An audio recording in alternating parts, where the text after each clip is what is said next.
Hi, I'm Mark Schneider, you're watching Schneider Classics, and that doesn't look right.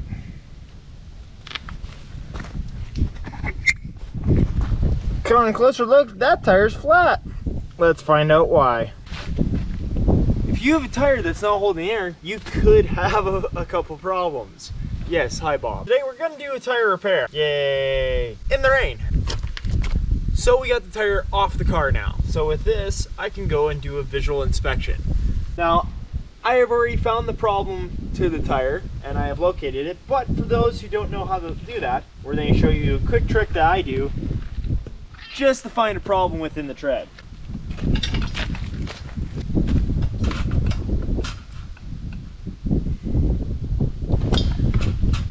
So one of the first steps you want to make sure you're doing is make sure the tire is inflated.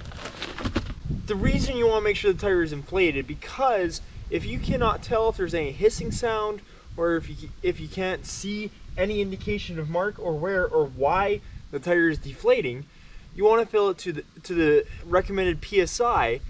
That way for our next trip, you'll be able to see where the air is leaking from. So now the easiest way to tell if there's a leak somewhere is to take a trusty old, you can use an old Windex bottle or you can use anything that has a little bit of soap and water in it. This I just have some glass cleaner here, and you want to spray it along the tire. Now I'm not doing this to clean the tire, trust me, she's dirty, but what you're trying to do is you're trying to look for bubbles or any sign of like form of bubbles, because you want a little bit of soap in this water mixture. That way when air is escaping through a small gap, it'll show a bunch of little bubbling. Now, some signs could show is if you're leaking tire, and a very common sign is the fact that the seal or the bead isn't holding. So if you spray just around the rim's edge, you'll be able to see bubbling. Now that's not the problem on this tire. Next, you can do also the inside bead, which is obviously not a problem on this tire. Next, you're going to want to go and spray it along the tread and see if there's any form of bubbling whatsoever before I roll this all the way over and get it dirty, because I'm unfortunately in the rain doing this. You can see right here, see, there's a bunch of bubbling. Now I've already marked it because I already found the problem before this video started, but why not? So let's bring the camera in. You can see here, as there's problems, she's bubbling. So that's a problem. You can do this along the entire tread and you'll just see bubbling like this, even in minor cracks, to show there's air escaping there.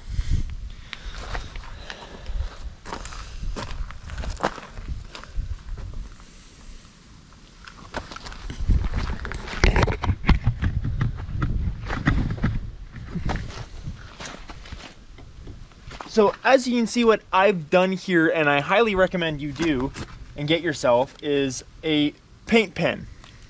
You can do this with marker or anything else. I do it with a paint pen. Just mark the hole. That way it doesn't rub off as easily.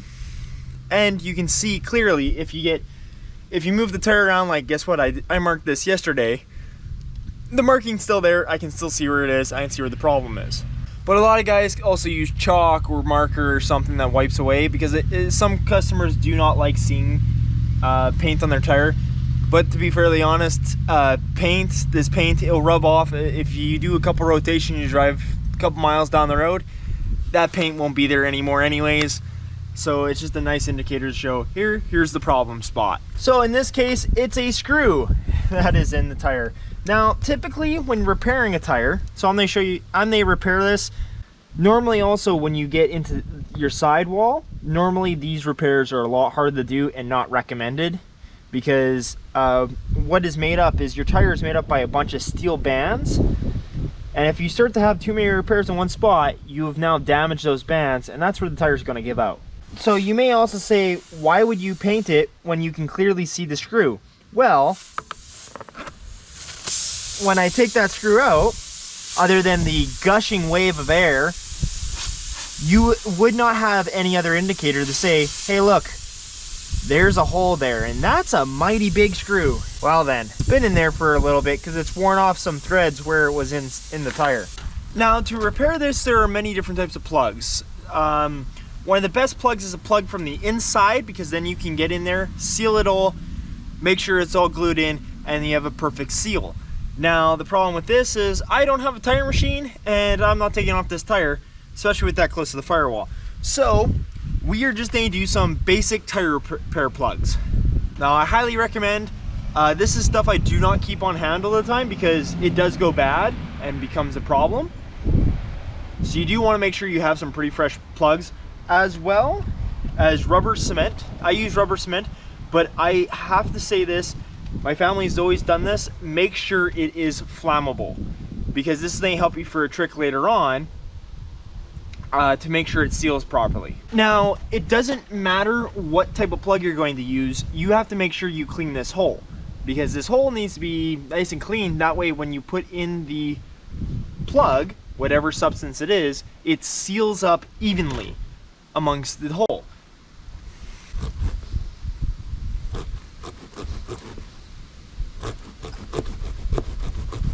As well as this creates a rough, you don't want to do this too much because you can further damage the tire, but this also creates up a rough area for the glue to grab onto, other than a smooth area that might have been caused by your impalement. Now, for the type of plug I'm using, I have this type of tool. This type of tool has a little notch in it, that way I can slide this in and push it in, because this is mostly tar. Ew, I always hate putting these things on. Pull that through. There we go. You want to get it about halfway. Now I had a little bit of trouble with that, but it comes with the territory. Let's put this away. Have those extra plugs in case I screw up. So we have this all nice and ready to go. This is just an extra measure. You don't have to do this. I like to,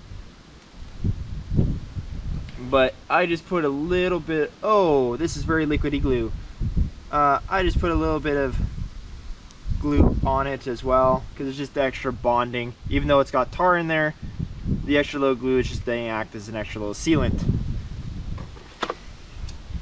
So now that we got it real good, you just want to stick it right in there.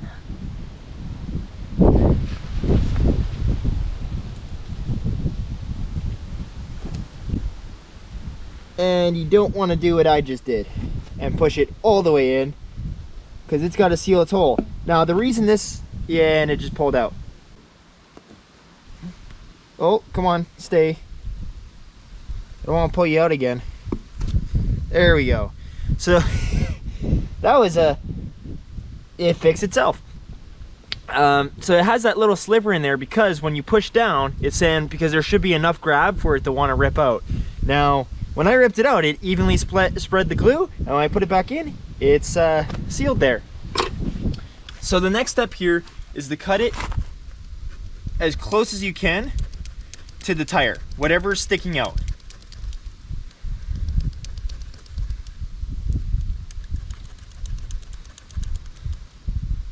The reason, but you want to make sure you don't cut the tire.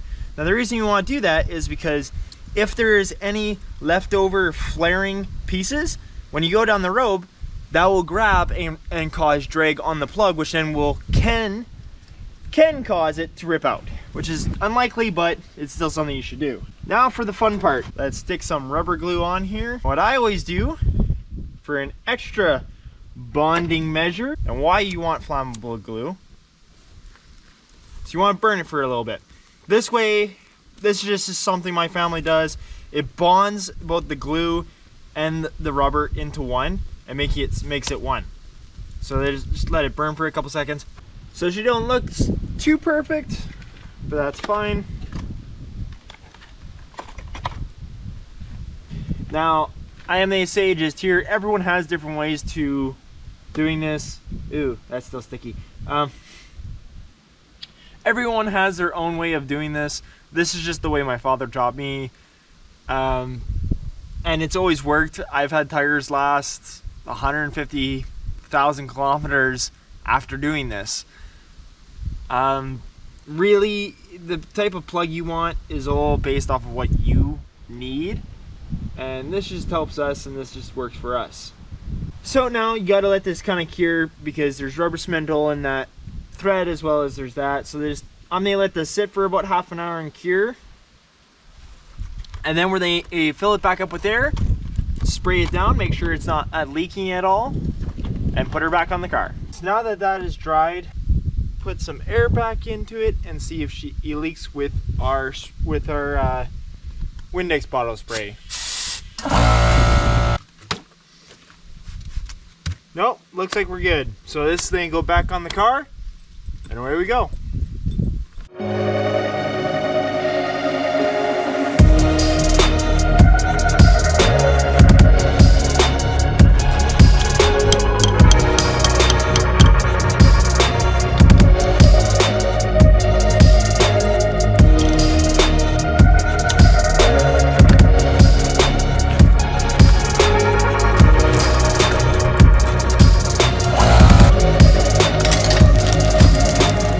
Now we got the tire patch plugged and back on and at the right PSI and torqued to the right spec.